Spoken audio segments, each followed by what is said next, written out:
भगवान श्री कृष्ण ने केवल अर्जुन को ही गीता का उपदेश क्यों सुनाया?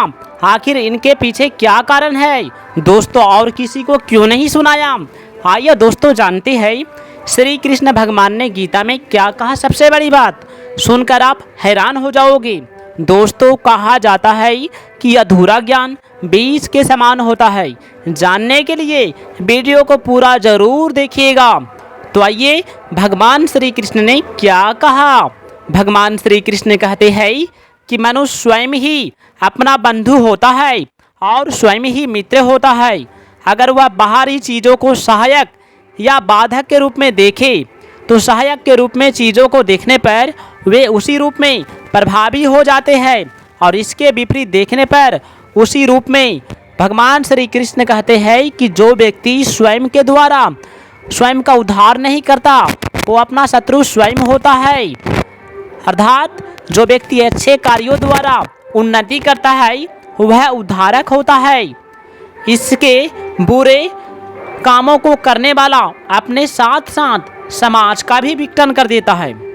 शरीर, इंद्रियां, मन, बुद्धि को असत पदार्थों की ओर भटका सकते हैं। जो इनका आश्रय नहीं लेता वह अपने आप को जीत लेता है और विकार रहित हो जाता है। दूसरों की सहायता के बिना कोई भी किसी पर जीत प्राप्त नहीं कर सकता, और दूसरों की सहायता लेना ही स्वयं को पराजित करना है। अर्थात स्वयं को पहले पराजित कर ही दूसरों पर विजय पाई जा सकती है। जो अपने लिए दूसरों की थोड़ी सी भी आवश्यकता नहीं समझता वही अपने आप पर विजय प्राप्त कर लेता है। आदमी शरीर, इंद्रियां, मन, बुद्धि को अपना समझकर स्वयं को उनका स्वामी मानता है, परंतु वास्तव में वह उनका गुलाम होता चला जाता है, जो उनके एक इशारे पर सारे काम करने के लिए तैयार हो जाता है। दोस्तों, जिसके पास सुख साधनों का अभाव हो उस पर भी वह प्रसन्न रहे तो वह सुखी कहलाता है, लेकिन जो सारे सुख साधनों के बावजूद इस चिंता में घुटता रहे कि वे चले नहीं जाए वह दुखी कहलाता है। भीतरी सुख दुख, बाहरी सुख दुख और मान अपमान में शांत और निर्विकार रहने वाला व्यक्ति ईश्वर के निकट होता है। अब आइए दोस्तों जानते हैं भगवान श्री कृष्ण ने आखिर गीता का उपदेश अर्जुन को ही क्यों सुनाया। दोस्तों, भगवान श्री कृष्ण अर्जुन को गीता का उपदेश इसलिए सुनाया क्योंकि उसका जैसा कोई भक्त नहीं हुआ है, और वह जो था भगवान श्री कृष्ण का सोते जागते, उठत जागत, स्वप्न दिवस, कान्हा कान्हा जकरी। इतना ही नहीं दोस्तों, बहुत कुछ ऐसा हुआ था कि अर्जुन युद्ध नहीं कर रहा था, उसे प्रेरणा देने के लिए भगवान श्री कृष्ण ने उसे गीता का उपदेश सुनाया। हे अर्जुन, तुम अपना कर्म करो, फल की चिंता मत करो। तुम ये मत समझो कि मैं उसे नहीं मारूंगा तो हम बच जाएंगे, लेकिन वो तुम्हें अवश्य मारेगा। इसलिए हे अर्जुन, तुम युद्ध करो, युद्ध, फल की चिंता मत करो। दोस्तों, हमें कर्म करते रहना चाहिए, हमें कभी भी फल का चिंता नहीं करना चाहिए। फल तो हमें अवश्य मिलता है। तो आइए, अब क्यों इतना बड़ा गीता का उपदेश अर्जुन को ही सुनाया और किसी को क्यों नहीं सुनाया? मनुष्य का भाग्य में क्यों नहीं हुआ? जी हाँ, उसे बहुत कारण से सुनाया, सुनकर आप हैरान हो जाओगे। दोस्तों, आइए जानते हैं भगवान श्री कृष्ण ने क्या कहा। सबसे बड़ी बात, भगवान श्री कृष्ण ने कहता है कि जो व्यक्ति न तो सोना पाकर चमधियाता है न उसे खोकर चिंतित होता है, जो उसके उत्पन्न और नष्ट होने के स्वभाव को समझता है वही समदृष्टि हो जाता है। नीच ऊंच को समदृष्टि से देखता है। शरीर को मैं और मेरा मानने से ही रोग का, निंदा का, अपमान का, मरने आदि का भय पैदा होता है। परंतु जब मनुष्य शरीर के साथ मैं और मेरेपन की मान्यता को छोड़ देता है तब उसमें किसी भी प्रकार का भय नहीं रहता। इतना सोए कि उठने पर निद्रा या आलस्य ना सताई। व्यक्ति को जो सुख प्राप्त है उससे अधिक सुख दिखने पर वह उसके लोभ में आकर विचलित हो जाता है। जिसके साथ हमारा संबंध है नहीं हुआ, हुआ नहीं, होगा नहीं और होना संभव ही नहीं, ऐसे दुख स्वरूप संसार के साथ संबंध मान लिया, यही दुख संयोग है। दोस्तों, वृक्ष के एक बीज से ही मीलों तक जंगल पैदा हो सकता है। इसलिए बीज रूपी कामना का भी त्याग होना चाहिए। मैं भगवान का हूँ और भगवान मेरे है।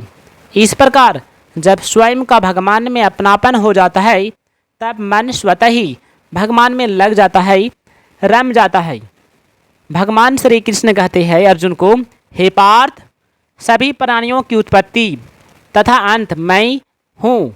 सभी जीव मुझ में ही उत्पन्न होते हैं, मुझ में ही पलते हैं तथा मुझ में ही लीन हो जाते हैं। बुद्धिमानों की बुद्धि तथा तेजस्वियों का तेज मैं ही तो हूँ।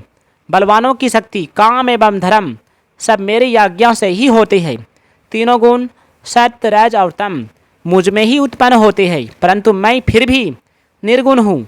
नो मैं उनमें हूँ और नो वो मुझ में है।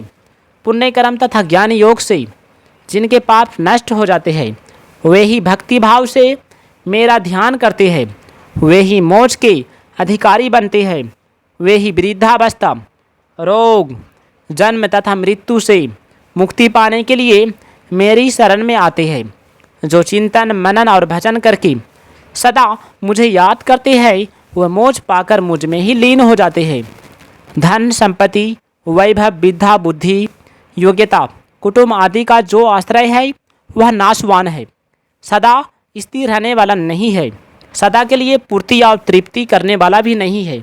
परंतु भगवान का आश्रय कभी भी जरा भी कम होने वाला नहीं है, क्योंकि भगवान का आश्रय पहले भी था और अभी भी है और आगे भी रहेगा। इसलिए आश्रय केवल भगवान का ही लेना चाहिए। जिनमें पशुओं की तरह खाना पीना और मौज मस्ती करना नहीं, वे ही वास्तव में मनुष्य है। हमें भगवान की आवश्यकता क्यों है, इस पर विचार करें तो मालूम होता है कि हमारी कोई आवश्यकता है जिसको हम न तो अपने आप पूरा कर सकते हैं और न संसार के माध्यम से दुखों के नाश और शांति पाने के लिए हमें भगवान की आवश्यकता नहीं है। बल्कि अगर हम कामनाओं का सर्वदा त्याग कर दे तो स्वतः हमारे दुख समाप्त हो जाएंगे और शांति मिल जाएगी। हमें परम प्रेम पाने के लिए भगवान की आवश्यकता है, क्योंकि हम भगवान के ही अंश हैं। हर एक व्यक्ति का स्वभाव या प्रकृति भिन्न होती है। जैसे प्रकृति के व्यक्ति के साथ जुड़ी रहती है, वैसे ही सांसारिक प्रकृति जो परमात्मा का स्वभाव है, उनमें सदैव संबंध बनी रहती है। यह प्रकृति ईश्वर का ही एक स्वभाव है, इसलिए इसका नाम प्रकृति है।